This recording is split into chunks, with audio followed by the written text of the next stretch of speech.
up? It's Angie B, and welcome to another episode of the podcast on the Exodus Group channel. Again, I'm Angie B, and thank you for joining me. Make sure you like, subscribe, and share this information if it touches your heart, touches your soul. And again, I am so thankful that you're here with us. I might have a special gift at the end, so make sure you wait till the end to go ahead and get through the episode and get to the end of my special gift for this month. So,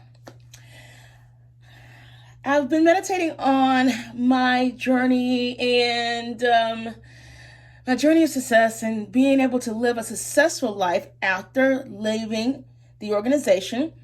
And, because we were definitely told that you were not, oh my goodness, would not be successful if you left Jehovah's True organization, because this is the only place where, whatever, okay?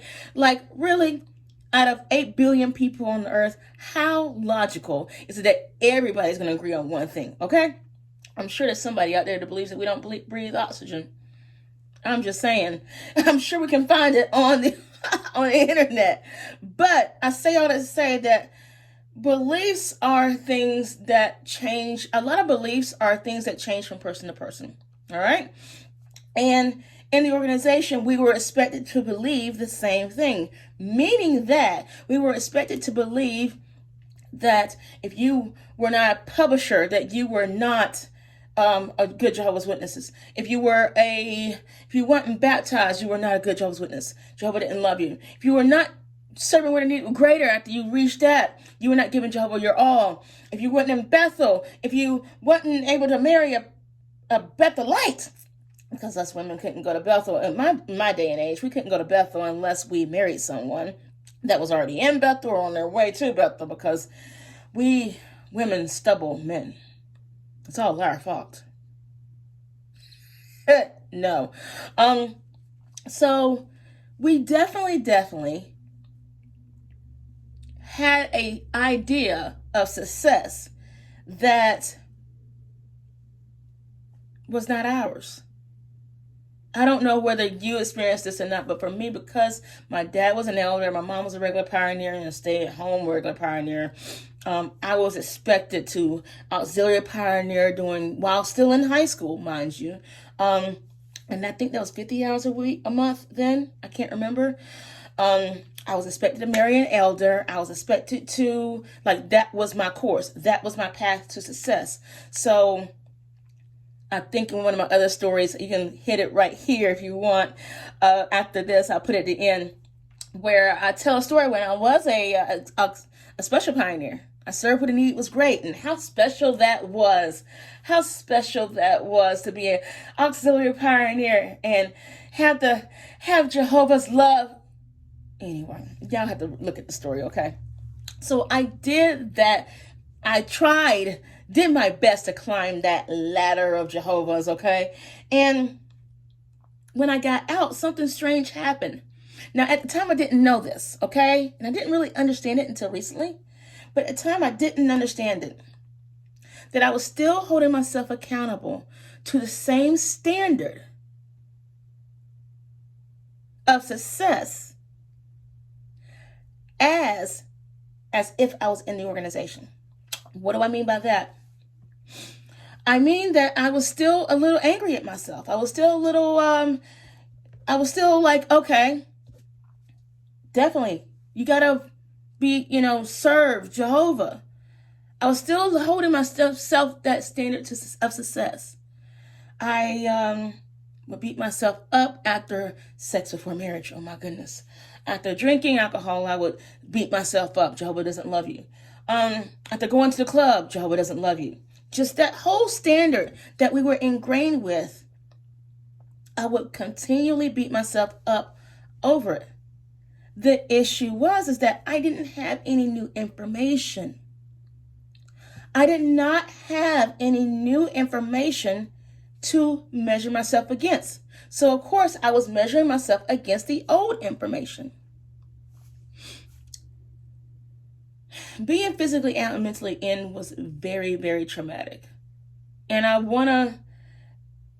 but it was a trauma that I gave to myself only because I didn't know, I didn't understand, I didn't I didn't know.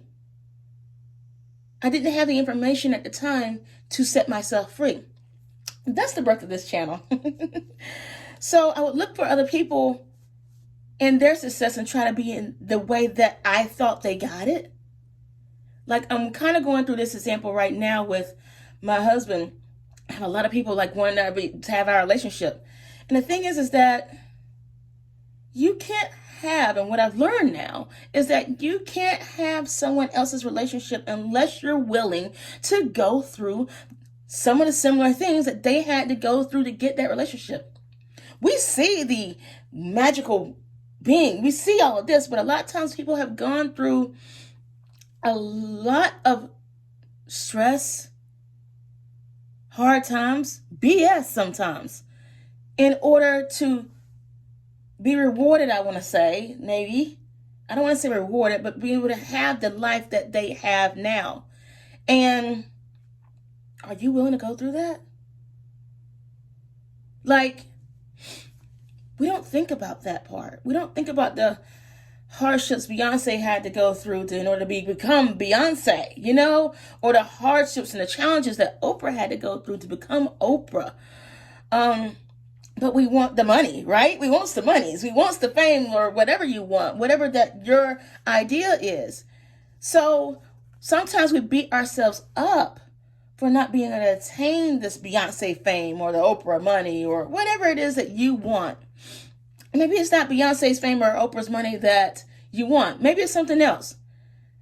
But maybe you're holding yourself to a standard where you're not able to, it's not yours. Maybe it's not. Or maybe it's a different version for you. I know for me personally, I definitely always thought I'd marry a Bethelite, even though there's only 10 Bethelites in Bethel, right? And all us women are all fighting over the same 10 men. So I was going to marry a Bethelite and become a CEO's wife or whatever the heck. I don't remember my actual goal then. But when I got out, what was my goal? What was my level of success then? And this is a broad example, but just because I changed my definition of success does not mean that I'm a failure. Just because, even in your own personal life, just because you're changing your definition of success does not mean that you're failing. Sit on that for a moment. If I literally right now held myself to the same standard, we're going to use this as an example again, as a Jehovah's Witness, and it's like, okay, I'm not a Jehovah's Witness, I'm not a Bethelite, whatever, I would be considered a failure, yes? And I would continue to live an unhappy programming, an unhappy life, because I'm still programmed that this is what I want. But I had to ask myself with the Jehovah's Witness thing, does it fit in my life? Does it fit in the side, the value of my life, the life that I see it now? Does that look fit for me? Secondly, do I want to do it? Now at the 15, 20 years out, or, well, it's 15 years when I did this exercise for myself, but after 20 years out, no, that's not my level of success anymore. I don't want to do that. Yes, I want something different. And as witnesses, aha moment, we get to change. We get to change our definition. You get to change and sit down with yourself and say, hey, what really makes me happy? What really makes me happy? What's going to make me happy? And that is success for you. For you right there. That is success for you. And you know what? If someone else says that you gave up on yourself, then that's them. You cannot measure your success by what? The level of success is for someone else. You cannot. Unfortunately, that is what we were taught as witnesses. That is what we were taught as witnesses is, If sister so-and-so isn't happy, then I can't be happy. Sister so-and-so does not live in my house or wear my panty looms. She just doesn't. So how can she know what makes me happy?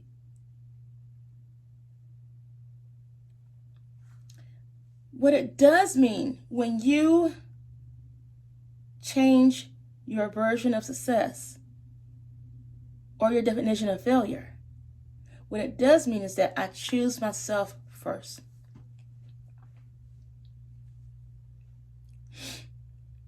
What it does mean is I choose my mental health first.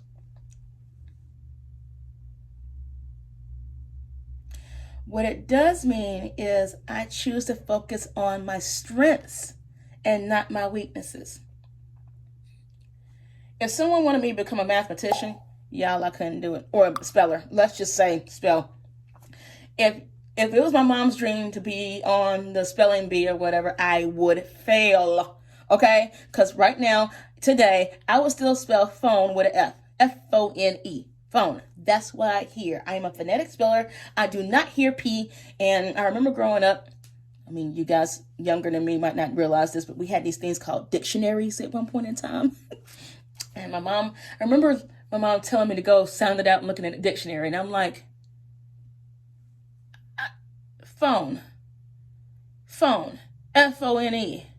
When am I going to find it in a dictionary? I'm all the way in the F's. Phone is in the P's. When am I going to find it in a dictionary? You tell me. And if my mother's level for me for being a spelling bee was successful, that would have never happened. I would keep beating myself up because I wasn't quote unquote good enough. The issue is you are good. You are good. You are good enough. You're more than good enough. You have to focus on your strengths and not making someone else happy in order to be good enough.